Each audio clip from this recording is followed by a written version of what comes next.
Bonjour à tous. On se retrouve aujourd'hui pour un atelier photo qui s'intitule Les règles de base.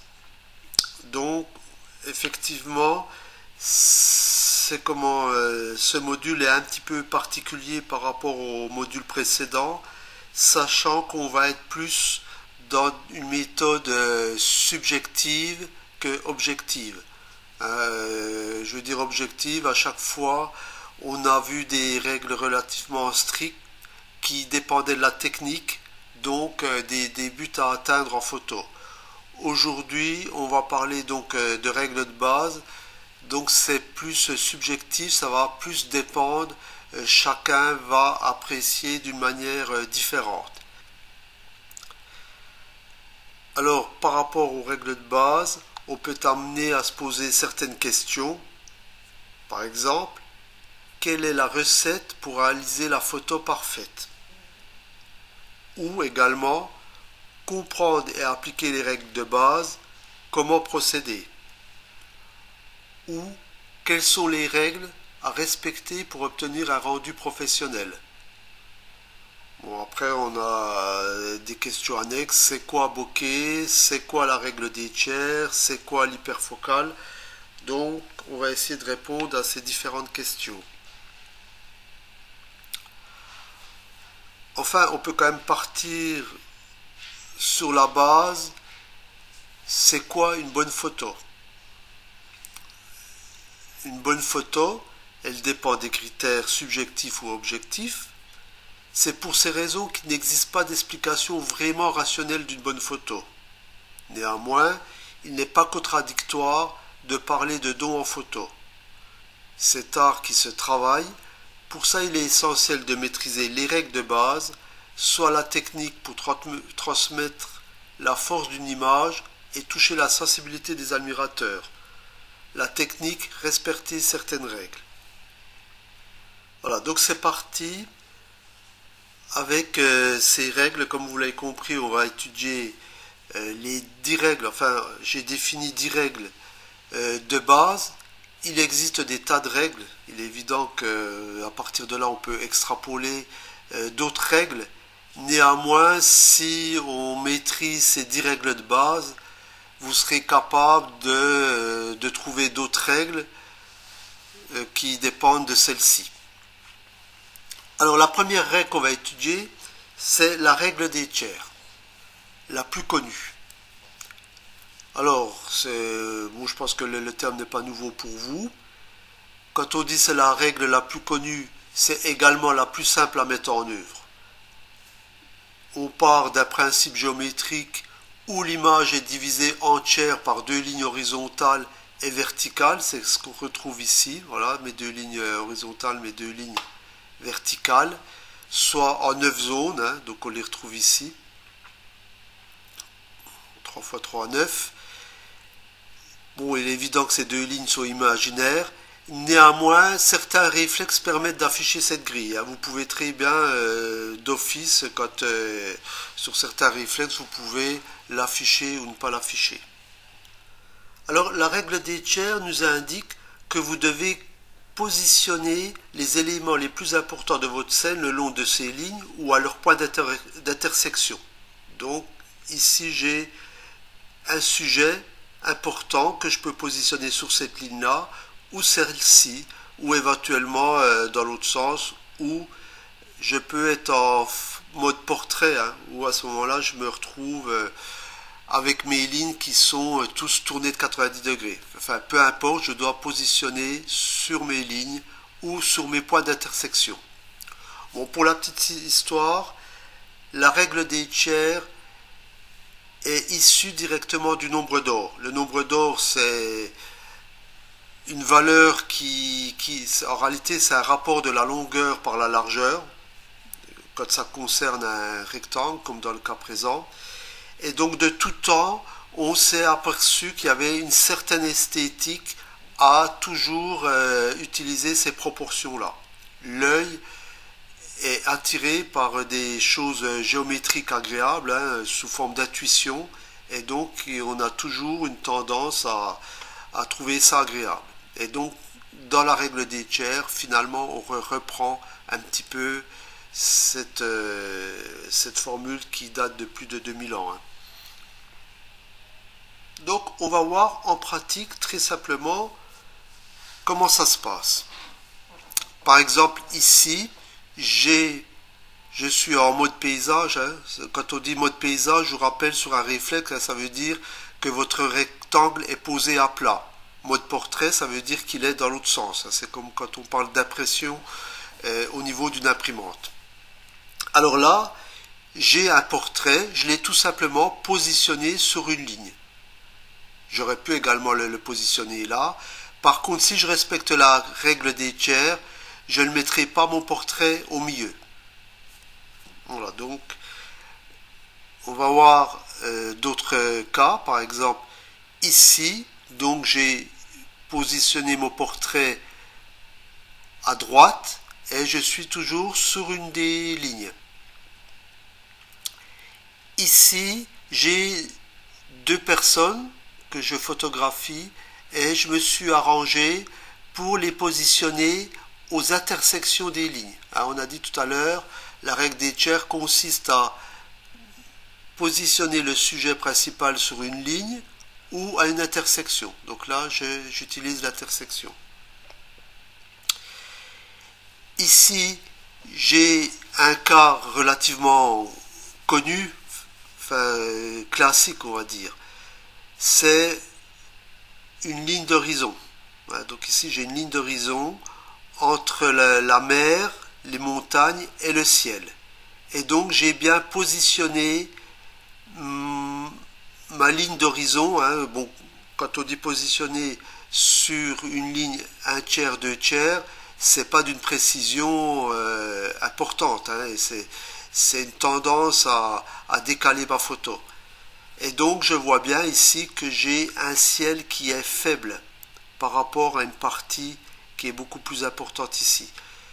À l'inverse, j'aurais pu positionner, c'est ce qu'on a ici, j'aurais pu me positionner sur la première ligne et avoir un ciel très important, hein, pour donner une impression d'infini, enfin peu importe, hein, mais donc c'est également une solution. Et donc dernier exemple, ici j'ai tourné mon appareil, je suis en mode portrait et j'ai positionné mon sujet sur une ligne 1/3, 2/3. Alors là on va voir ce que ça donne sur le terrain. Donc je reprends la règle qui consiste à photographier un paysage avec une ligne d'horizon. Donc on a parlé de ligne horizon sur la deuxième ligne des tiers. Et donc si je remplace ma ligne d'horizon par une photo, voilà ce que ça donne. Ici je retrouve ma ligne d'horizon et donc j'ai un ciel qui se trouve à 1/3 et j'ai 2/3 de ma photo qui est le sol. Donc ici on voit vraiment que sur ce type de photo ça se prête bien à la règle des tiers. J'ai ce lacet magnifique qui est mis en valeur. Ça serait dommage d'avoir 50% du lacet, 50% du ciel. Bon, malgré que ça soit également un coucher de soleil, on aurait pu aussi faire l'inverse, donner de l'importance au coucher du soleil et minimiser cette partie-là. Donc la règle des tiers, ce qu'il ne faut pas faire, c'est se positionner en plein milieu de la photo. Je donne de l'importance à cette partie-là, ou je donne de l'importance à ce formidable lacet. Donc voilà la photo sans le cadrage.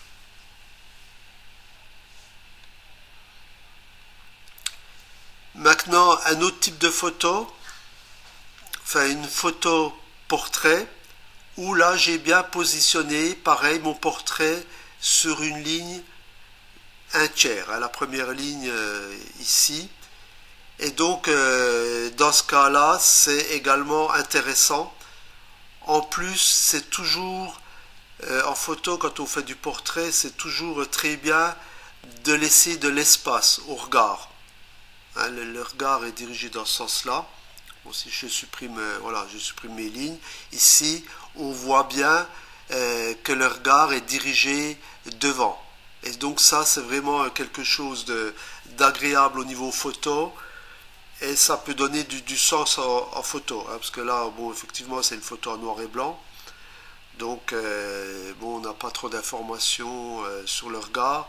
Mais bien souvent, dans des photos, dans d'autres types de photos, ça sera important d'avoir de l'espace à ce niveau-là. Ici, toujours la règle des tiers où le chemin se trouve décalé. Il se trouve à 2 tiers. Et donc, on se rend compte que ça donne une forme d'esthétisme à la photo. Hein, on se rend compte que c'est nettement mieux. Bon, si j'avais centré le chemin, bon, c'était vraiment moins intéressant. Hein, ça étant la partie, l'objet principal de ma composition.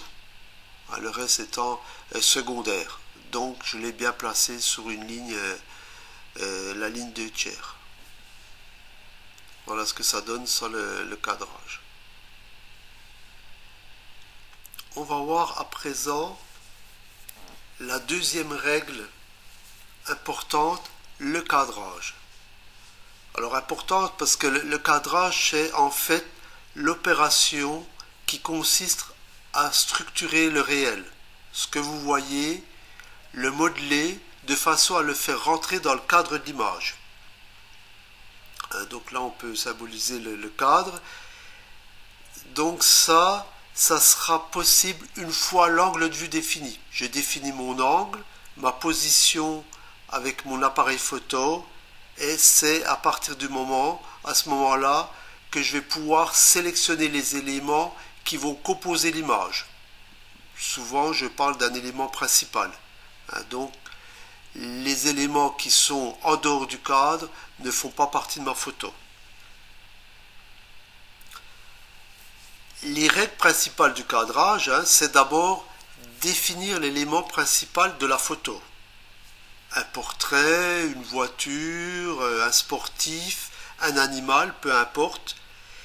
Et ensuite, je vais définir l'angle de vue, le meilleur emplacement possible. En fait, quand on est photographe, on est un petit peu sportif. Je veux dire sportif, il va falloir bouger. Bon, c'est vrai qu'aujourd'hui également, avec les zooms, les gens ont tendance à être un petit peu statiques.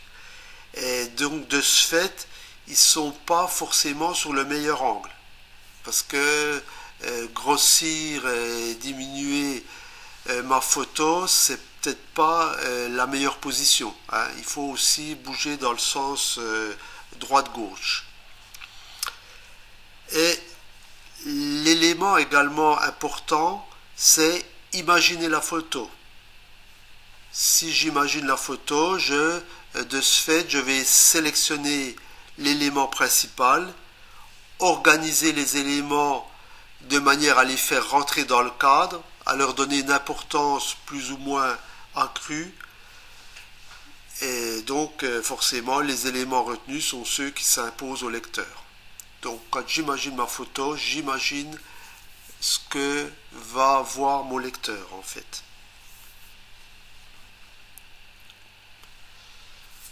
Bon, deux petites remarques, néanmoins, par rapport à ça. Une photo manque d'intensité si le sujet principal n'occupe pas suffisamment de place dans le cadre. Il est tout petit, perdu dans un pré énorme. Et donc là, on se rend bien compte que ça va poser un problème. Et à l'inverse, attention quand le sujet principal ne se trouve pas perdu au milieu d'éléments qui n'apportent rien à la composition.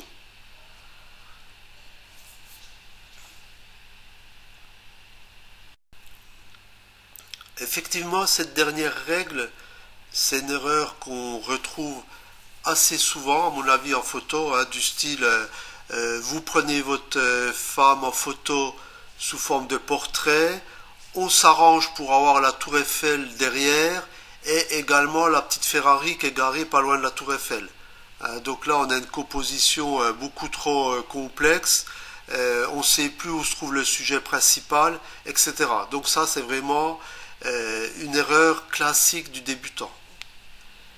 Finalement, le photographe, c'est un petit peu comme le peintre, hein. Ici, on a une super gravure de Raffaello Santi, hein, enfin plus connu sous le nom de Raphaël. Donc une gravure qui avait été commandée par le pape, ou je ne sais plus quel pape à l'époque, où là on voit comment Platon, Aristote, Archimède, etc. Donc le peintre s'est posé la question de qu'est-ce que je vais faire rentrer dans ma gravure, comment je vais la composer. Il a un plan derrière qui est à thème mais qui est relativement simple, qui n'enlève rien au sujet principal. Ici j'ai un sujet qui se détache, etc. Donc on a une composition quand même relativement complexe, mais on a quelque chose de parfaitement équilibré. De la même manière, en photo, je vais procéder pareil. Alors, par exemple, un cas pratique. Ici, le photographe a décidé libérément de couper la tour Eiffel. On voit qu'elle est coupée juste au deuxième étage. Ce qu'il a voulu faire vraiment rentrer dans sa composition, c'est les éclairages très intéressants qui se mélangent avec les éclairages de voitures, hein, donc quelque chose d'assez banal au niveau des voitures, mais quelque chose de vraiment équilibré. Et également, ce qu'il a voulu faire rentrer dans le cadre, c'est la symétrie. Hein, ici, on a ces lumières symétriques avec les lampadaires qui sont de chaque côté des pieds de la tour Eiffel, et donc on a quelque chose de parfaitement équilibré. Donc il a bien choisi délibérément de ne pas mettre la tour Eiffel entièrement. Hein, d'ailleurs on se doute vraiment que la photo serait nettement moins intéressante. Donc il a bien décidé du cadrage, des éléments qui composent sa photo, et également du point de vue. Hein, c'est un point de vue rapproché, hein, quelle que soit la focale. Hein, vous pouvez être avec un grand angle et être près, ou être très loin et puis de couper la tour Eiffel. Hein. Ça ne change rien au choix des éléments qui vont composer la photo. Un autre style de cadrage. Ici, qu'est-ce qui est intéressant de faire rentrer dans la photo? J'aurais pu très bien prendre ma photo en mode portrait, cadrer cet arbre qui est magnifique, ou éventuellement cadrer les deux arbres.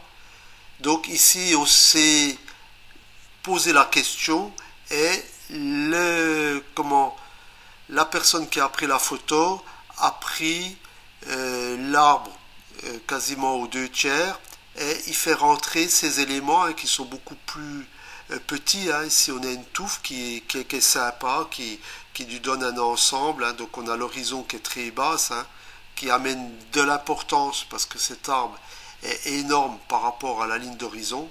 Voilà, donc ça c'est tout des choix réfléchis au niveau du cadrage. Qu'est-ce que je fais rentrer dans le cadrage pourvu que ça soit agréable.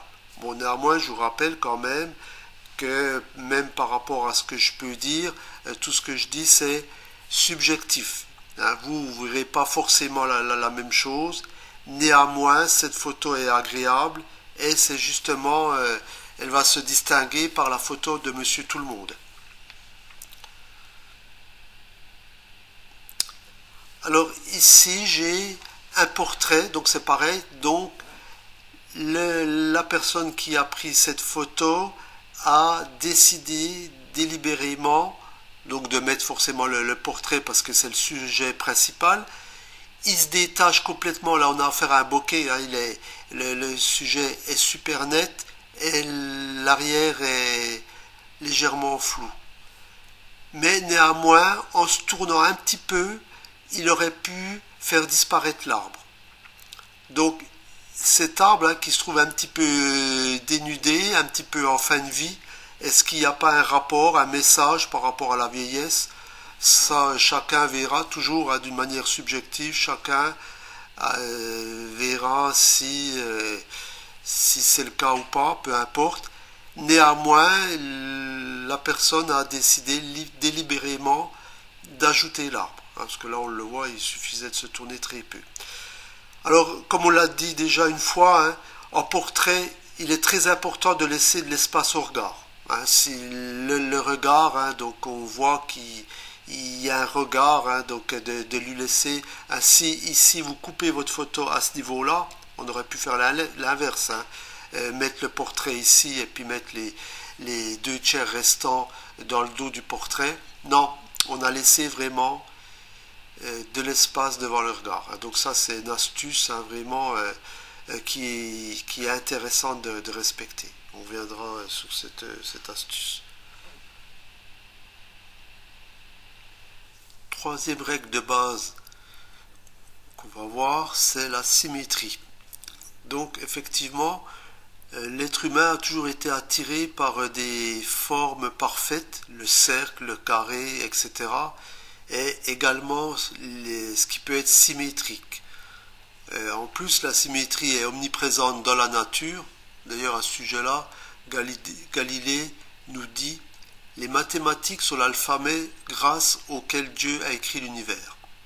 Donc, ce qui veut dire que déjà, on a conscience à cette époque-là, hein, de le fait qu'on retrouve la symétrie dans la nature, mais également artificiellement. L'homme a construit des tas de choses symétriques. Et donc, il est plaisant de pouvoir capter des éléments symétriques et de les mettre en valeur. Alors, la symétrie, attention, c'est pas toujours évident à voir. Hein. Là, on peut parler, si je parle de ce point-là, par rapport à celui-ci, je peux parler de symétrie. Je peux parler de symétrie également entre ces 2 traits-là. Un motif qui se répète, hein, une forme de symétrie, etc. Donc, vraiment, si on arrive à capter une très belle symétrie et la faire rentrer dans le cadre, tout de suite, les gens seront attirés, hein, ça va attirer, capter le regard.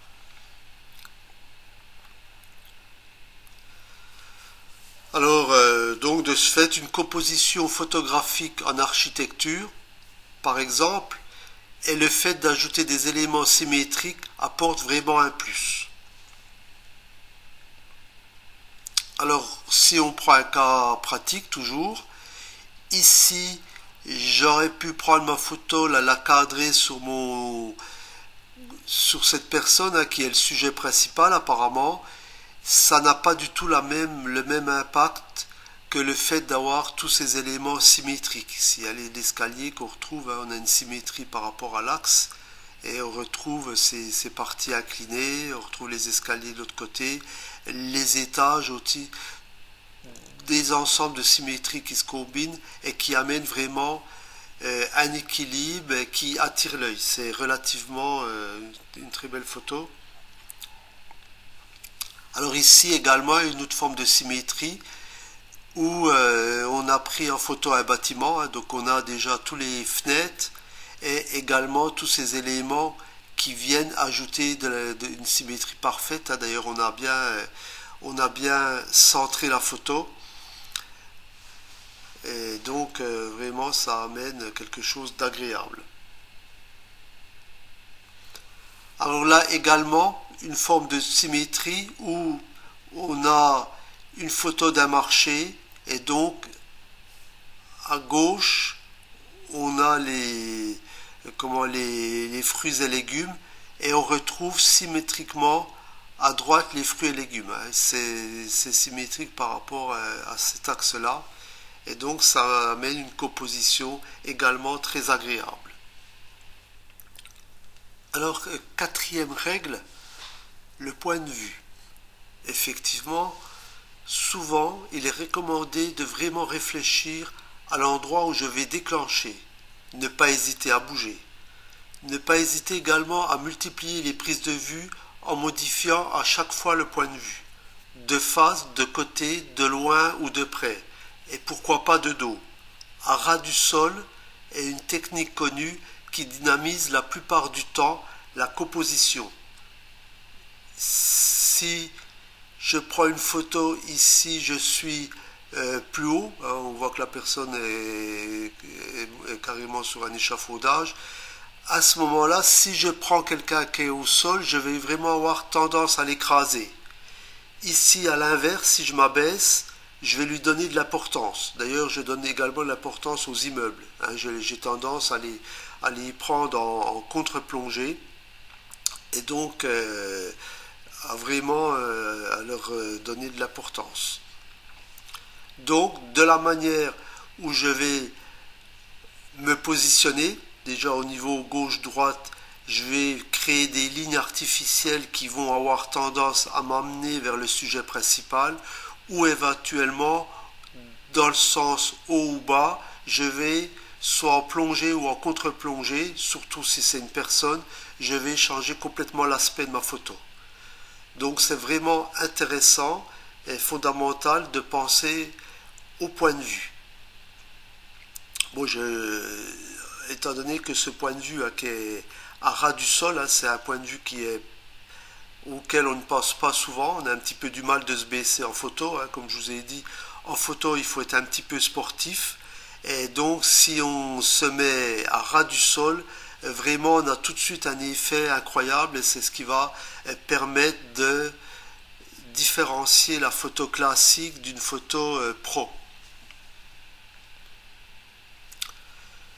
Alors le point de vue, même s'il a une incidence sur la composition, hein, donc il vous aide également à transmettre le fil conducteur de la photo. Lecture du message plus facile. Hein.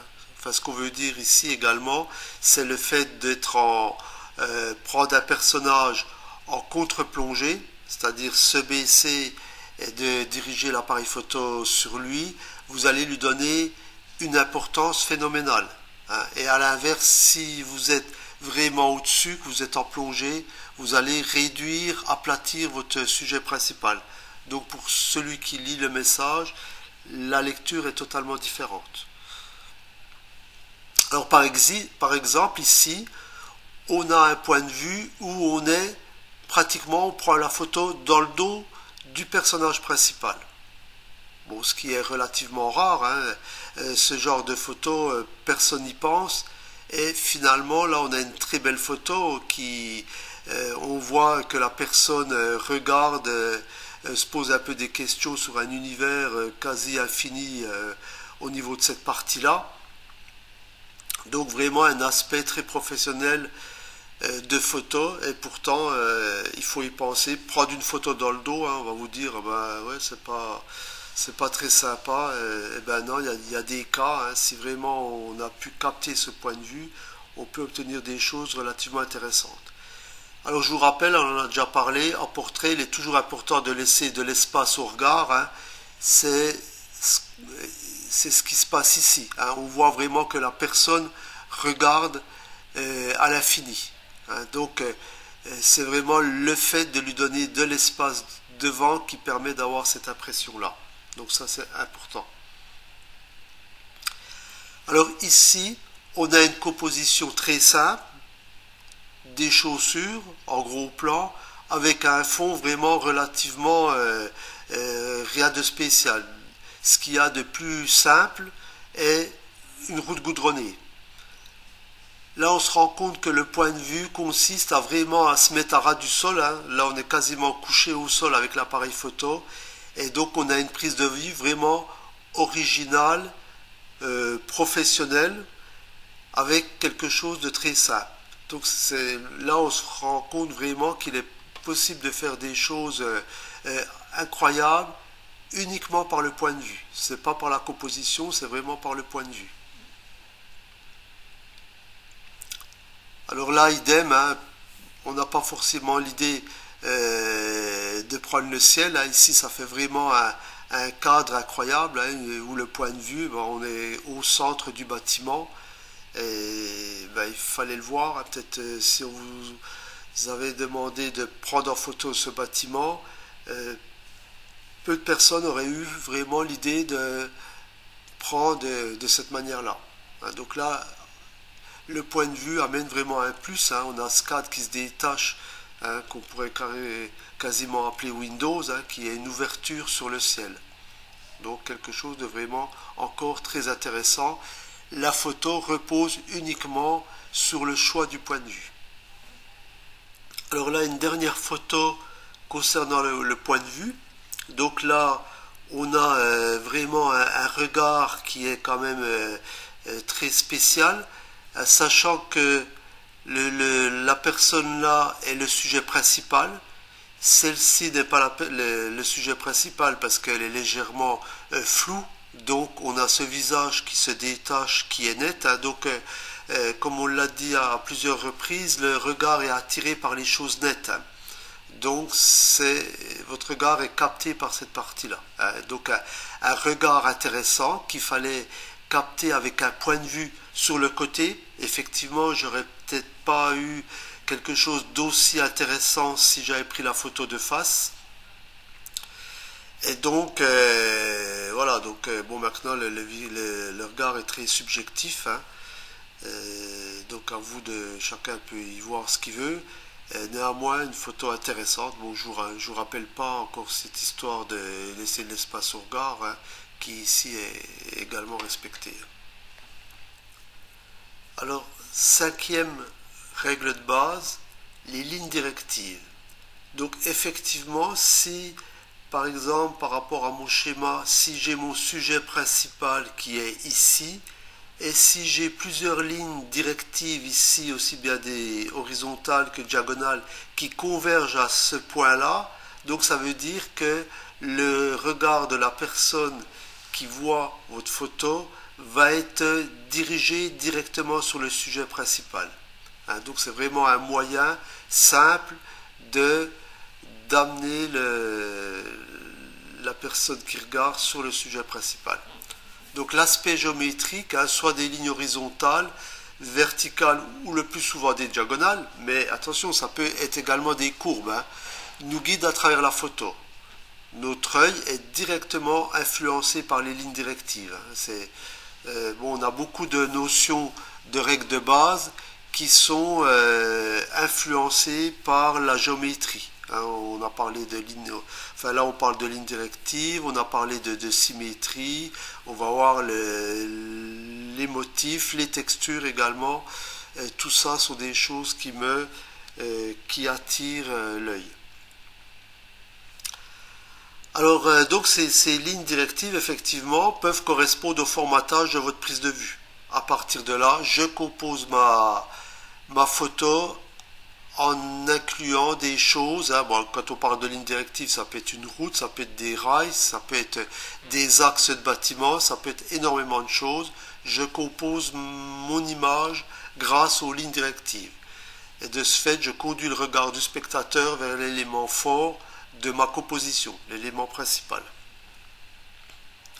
Alors exemple pratique, bon là c'est quasiment un exemple d'école, hein, parce que donc j'ai deux lignes directives ici qui sont parfaitement perceptibles et elles me guident vraiment vers ce groupe de personnes, hein, sans effort. En plus, le noir et blanc enlève la couleur, hein, du fait que j'ai pas de couleur, je ne vois plus que les formes et les nuances. Donc je suis encore forcément beaucoup plus guidé que sur une photo couleur. Donc un cas d'école. Alors ici, de la même manière, j'ai des lignes directives. L'angle de vue, hein, on en a parlé très récemment. L'angle de vue, ici, je suis incliné d'une certaine manière, que j'incline mes bâtiments, et j'ai un axe. L'axe est dirigé sur l'avion.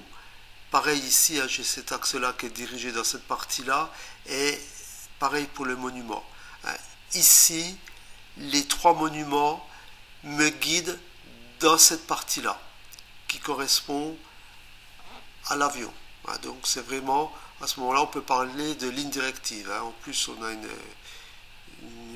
forme de ligne au bout du bâtiment. Alors là, c'est un petit peu la même chose, hein, où on a ces très belles lignes directives, hein, donc qui sont plus des lignes droites, mais qui sont des très belles courbes, qui me dirigent vers mon sujet principal, qui est l'arbre. Hein, cet arbre qui est très beau, hein, au niveau de la composition. Et en plus, la personne qui a pris cette photo s'est baissée. Donc elle a dynamisé les lignes directives.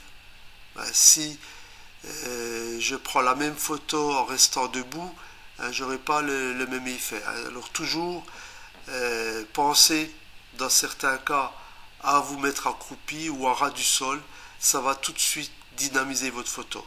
Votre photo sera différente de Monsieur Tout-le-Monde. Alors, à présent, on va voir la 6e règle de base, la profondeur de champ.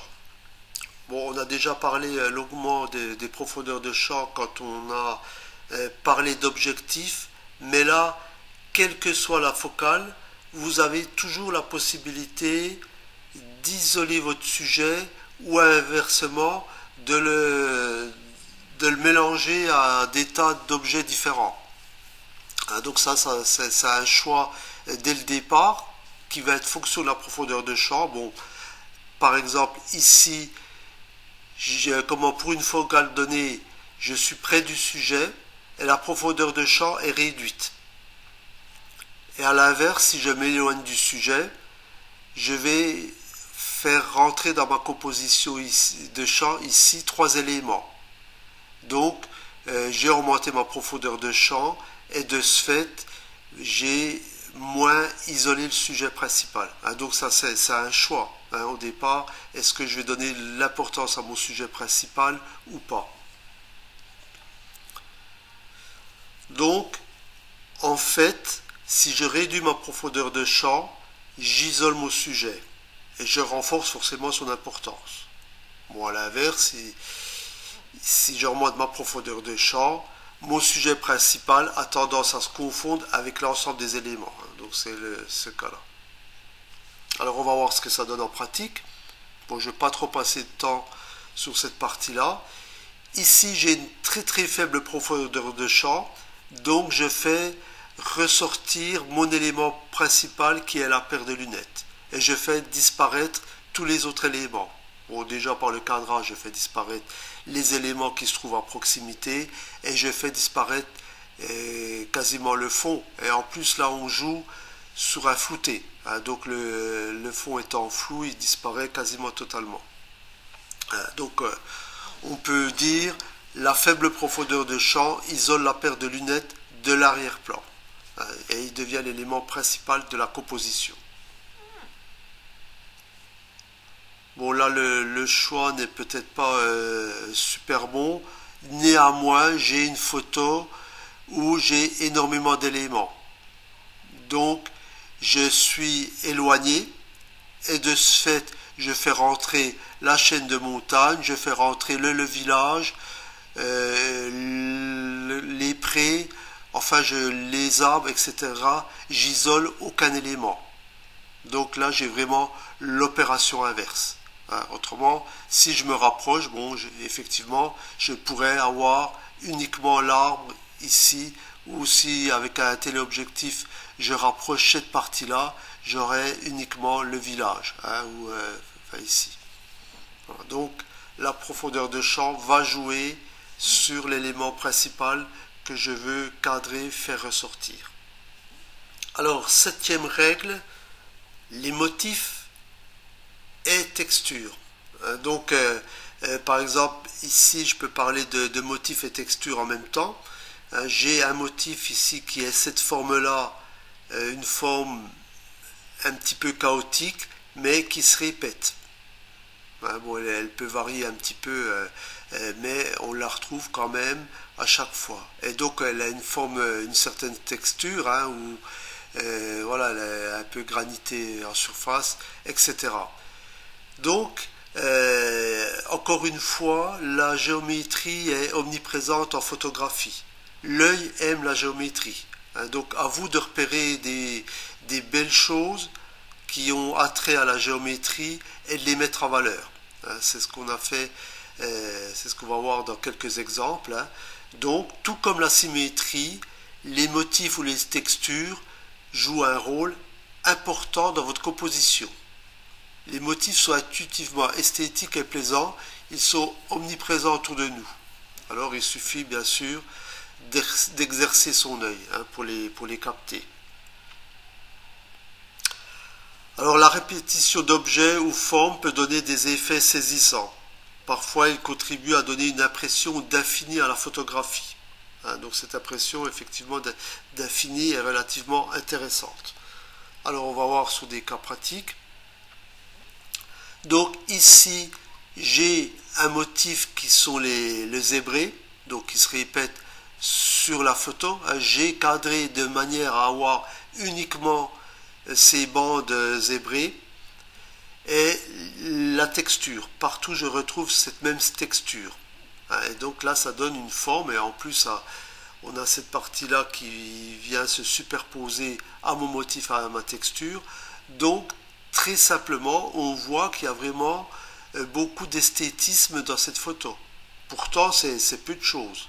La photo là vous pouvez la faire aux os, peu importe. Il y a pas mal de solutions pour ne pas avoir le grillage ou une vitre, peu importe.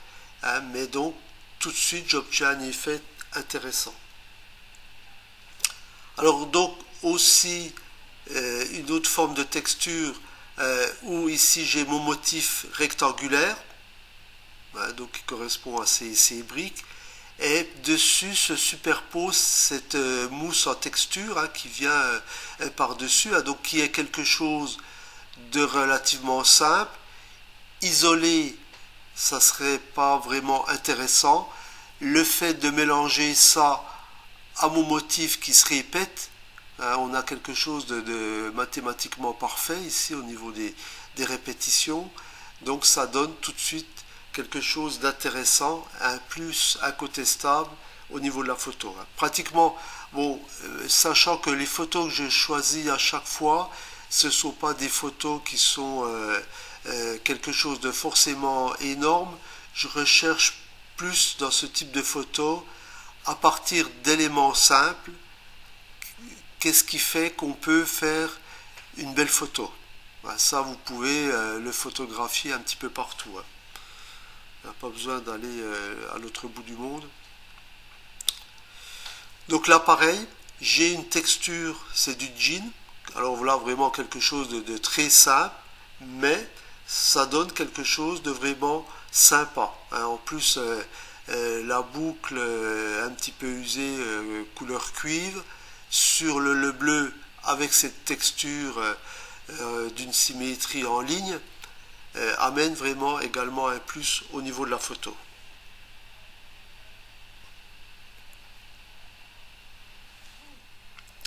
Alors là, un cas un peu classique, si on vous demande de prendre en photo une bougie qui peut être un élément relativement banal, ça va être difficile de faire une belle photo. Ici, le fait de prendre tout cet ensemble, de faire un cadrage de telle manière à ce qu'on ait une orientation des bougies, elles sont tous orientées quasiment en ligne, on a un super damier, donc ce qui nous fait un motif en damier et qui nous donne vraiment un ensemble intéressant. C'est encore une belle photo qui est relativement simple, mais il fallait voir cet aspect géométrique pour dynamiser la photo. Alors, 8e règle, le contraste. Alors ici, on va parler de contraste, mais aussi bien au niveau couleur, lumière, forme, texture, taille, motif. Il y a même peut-être, j'oublie forcément des choses. Donc le contraste, depuis très longtemps, a beaucoup été utilisé en noir et blanc. En noir et blanc, j'ai la possibilité de contraster au niveau des lumières, c'était souvent exploité, mais on peut faire la même chose avec des formes et également avec des textures ou des tailles, etc.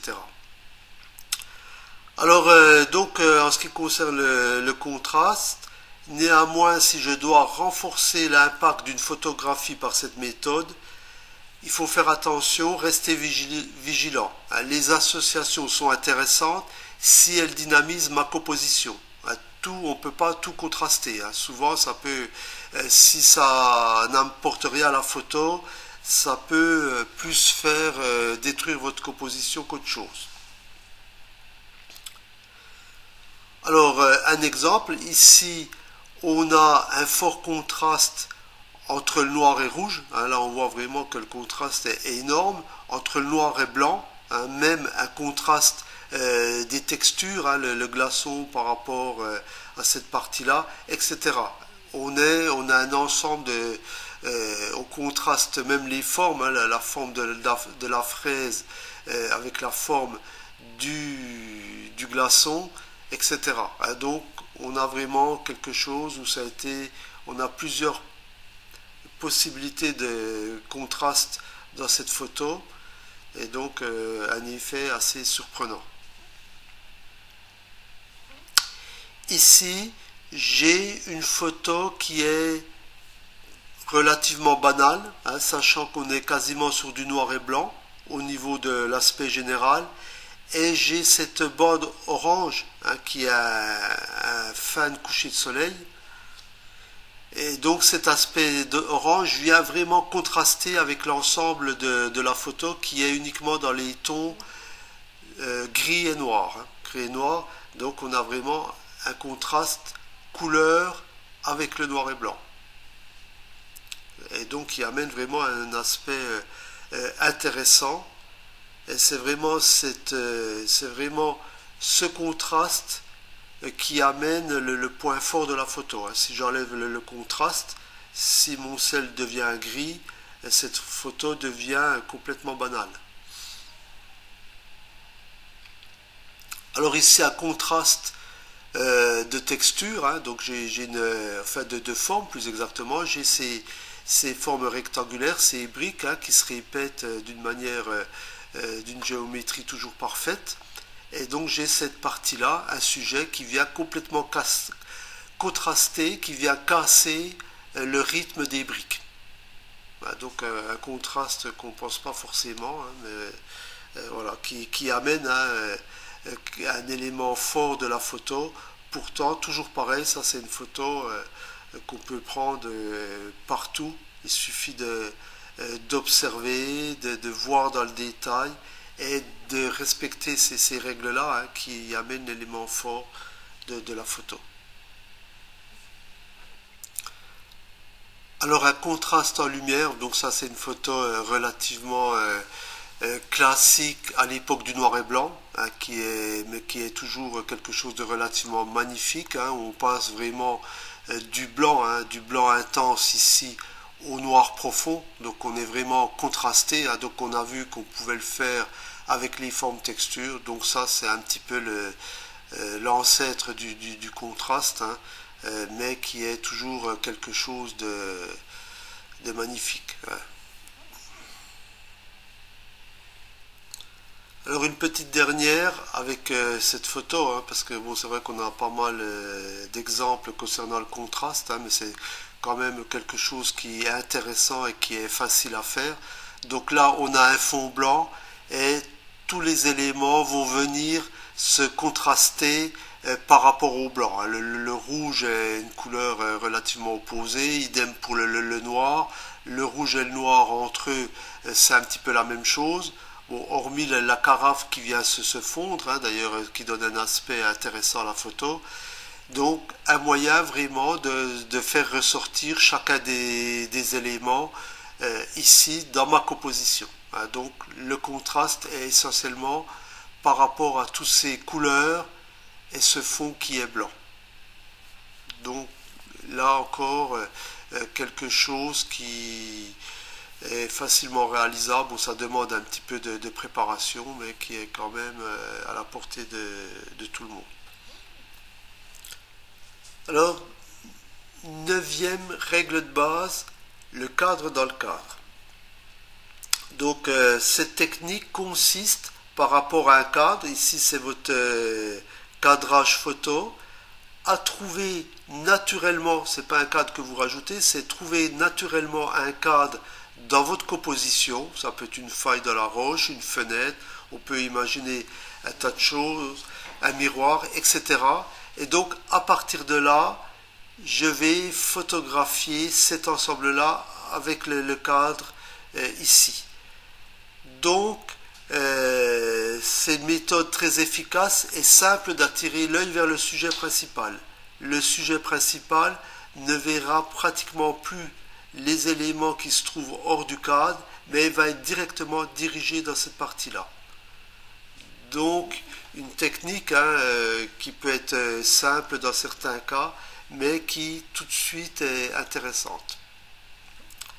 Alors, j'utilise un élément de ma composition pour créer le cadre dans le cadre. Alors, il faut savoir que cette règle est rarement employée, on ne la voit pas souvent, et pourtant, immédiatement, elle apporte un aspect original. Alors, on va voir un petit peu ce que ça donne au niveau de l'aspect pratique. Ici, j'ai ma photo qui est cette partie-là. Les parties hors du cadre sont relativement banales. Et j'ai cette partie-là qui est un miroir signalétique de la circulation qui, lui, en plus par sa forme hyperbolique, m'amène une composition relativement grand angle de ce qui se passe en face. Et donc, c'est vraiment là, l'œil est attiré par cette partie-là. Donc une méthode intéressante, on a pu réaliser quelque chose de fort très simplement. Alors là c'est pareil, la possibilité, le cadre c'est le rétroviseur et le sujet principal c'est l'avion. Donc ça amène vraiment, le regard est attiré par le rétroviseur. On voit uniquement le sujet principal, l'élément principal, l'avion. Et tout ce qui est en dehors du cadre, ici le bout de portière, etc. En plus c'est également flou, donc ça fait que renforcer l'effet du cadre dans le cadre. Donc là on voit une méthode vraiment intéressante.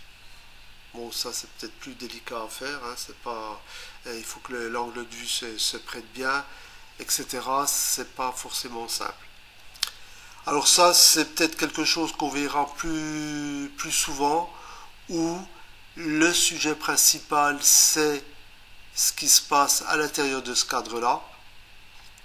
Et donc les cadres plus la symétrie également viennent renforcer et donnent vraiment un aspect professionnel. On a vraiment une impression de bureau, ça amène, ça renforce, on a vraiment l'impression, voilà, c'est un aspect. Bon, peut-être une photo qui est relativement plus classique, on pensera peut-être plus souvent à la faire.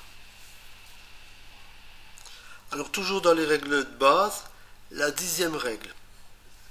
Alors, la 10e règle, ça serait tout simplement de dire il n'y a pas de règle.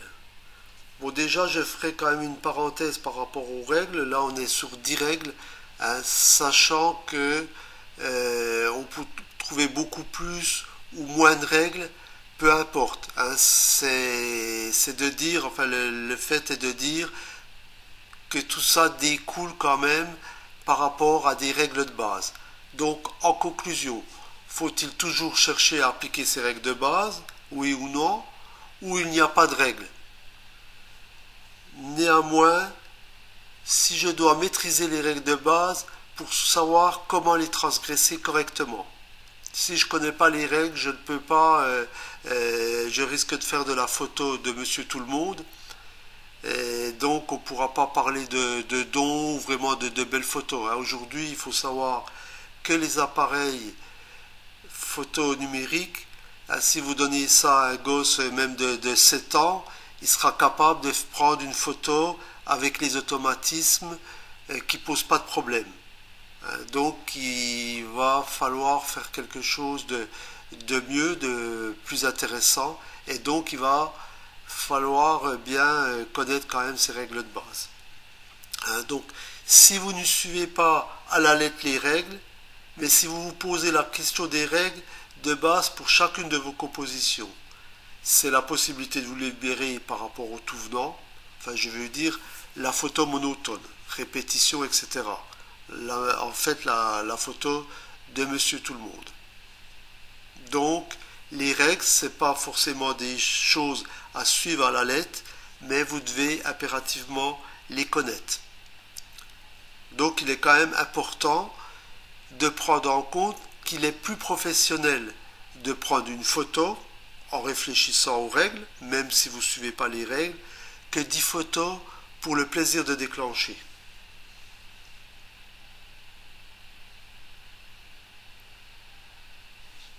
Alors par exemple, pour illustrer un petit peu ce qu'on vient de dire, si je prends cette photo, vous allez me dire que j'ai pas suivi la première règle de base qui parlait de la règle des tiers. Donc effectivement, ma tour Eiffel se trouve parfaitement au centre. Donc là, incontestablement, j'ai choisi la tour Eiffel parce que ça nous montre bien que c'est incontestablement le sujet principal. Et donc si je fais intervenir ma règle des tiers, mon sujet principal ne se trouve pas sur cette ligne-là ou sur cette ligne-là. Donc non-respect de la règle des tiers. Mais dans ce cas-là, il y a une autre règle qui nous parle de symétrie. Ici, la tour Eiffel forme un axe de symétrie parfait. En plus, la forme de la tour Eiffel est une forme en flèche. Donc ça vient encore accentuer cet axe de symétrie. Et donc il est beaucoup plus intéressant d'utiliser la règle des symétries que la règle des tiers. Donc probablement la personne qui a pris cette photo a vraiment maîtrisé, sûrement qui connaissait la règle des tiers, mais il a transgressé cette règle-là par une autre règle qui est plus intéressante. En plus, on a vraiment une symétrie en miroir, parce qu'on retrouve ici les jets et on retrouve quasiment la même chose de l'autre côté. Donc vraiment un aspect intéressant. Donc là, c'est la preuve qu'on peut transgresser les règles, même la règle de base des tiers, mais à condition que ça apporte un plus à la photo.